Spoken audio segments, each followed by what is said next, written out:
Bismillahirrahmanirrahim. I welcome you to PMDC online lecture room. I am Nargis Akber and today the topic of our lecture is Renaissance. As we previously read all about Renaissance, now let's discuss its questions and answers. Question number 1. Which civilization provided the inspiration for change? The inspiration for change called as Renaissance initially came from the ancient Greece and Rome. Both Greece and Rome had glorious civilizations. They had achieved amazing success in almost all the branches of knowledge of the time. Greece and Rome produced great names in different fields like philosophy, poetry, drama, medicine, and sciences. After a dark period of 1000 years, there grew a renewed interest, desire, and passion for the classical literature and sciences. Arab Muslims also helped spur Renaissance in Europe. Christian crusaders learned new ideas from the Arabs by the end of the 13th century. The flow of new ideas and knowledge from Middle East to Europe also provided the inspiration for change. So it is all about the civilization provided the inspiration for change, which brought the Renaissance. Now let's discuss the second question. When new ideas were discussed, what was challenged? Its answer is, as a result of Renaissance, the thinking and ideas of all times all about feudal system, religion and society were challenged when the new ideas were discussed. Peasants' revolts and shortage of labor due to Black Death caused failure of feudal lordship and desire to make life luxurious also challenged the simple and dull way of life. They particularly rebelled against the rule and domination of the corrupt elite of the times. There was a desire to question and develop human knowledge. This resulted in all sorts of branches of knowledge and inquiry. The people of the time wanted to achieve whatever was achievable in this life. They wanted to experiment and explore every part of the world. Thus, European society went through a drastic transformation. Question number 3. What was the basis for the success of Florence? So there were many bases which we discussed later. As previously we discussed in lecture first. Now let's answer this question.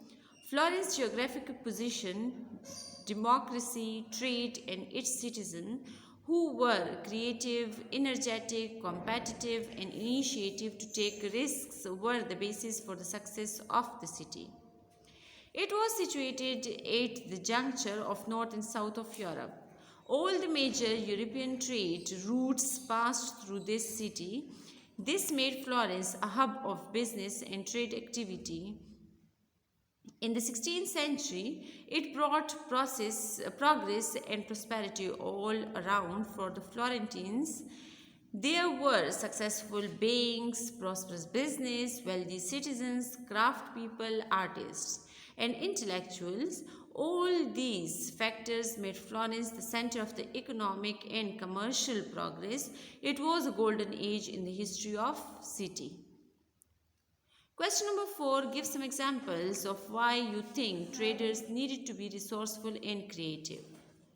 Traders needed to be resourceful and creative because success in business and trade largely depended upon the traders' ability to find ways to invest money and earn profit.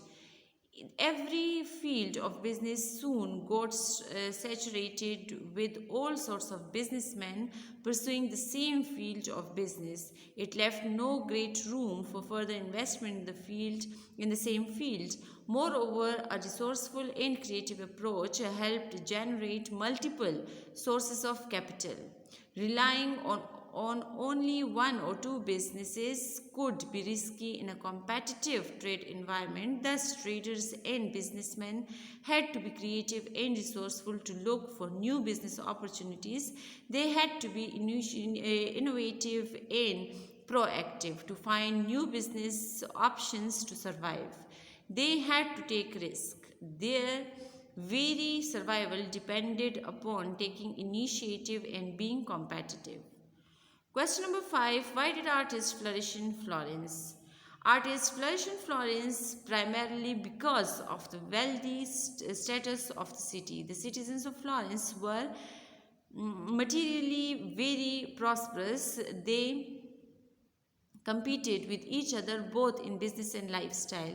They had a very opulent and lavish living with considerable financial resources at their disposal, did not hesitate in spending money to increase magnificence and quality of life. So they hired artists of all sorts to beautify their houses and other buildings. These wealthy citizens of the city generously patronized the artists. This created an environment that was favorable to the artists. Architects, sculptors, and artisans like masons, carvers, gold and silver, craft people, and leather workers flocked to the city to earn a better living. Thus, art and artists flourished in Florence. Question number 6. What stirred people's interest in the world beyond their own land? People's interest in the world beyond their own land was stirred by the tales of the explorer who traveled to the distant parts of the world. Those explorers would come back to their homelands and tell stories about their journeys to different countries.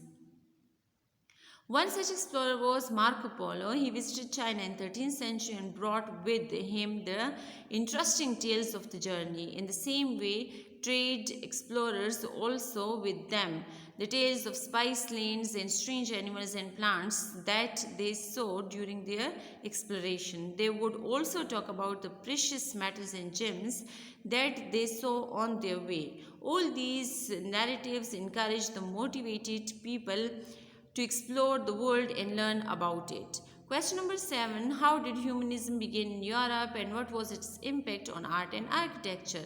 Humanism began in Europe due to the people's easy access to learning and education. Citizens of Florence had sufficient wealth that they had acquired for business and trade. They now had time and money to spend on books. This led to translation of the books to the ancient Greek and Roman era. All the major classical work got translated. This classical literature was based upon the values of humanism.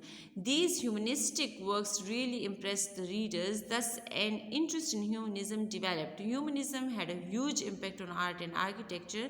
Traditionally, castles and manors were built for the safety and security of its residents. Masons and craftspeople had clear instructions about how to construct.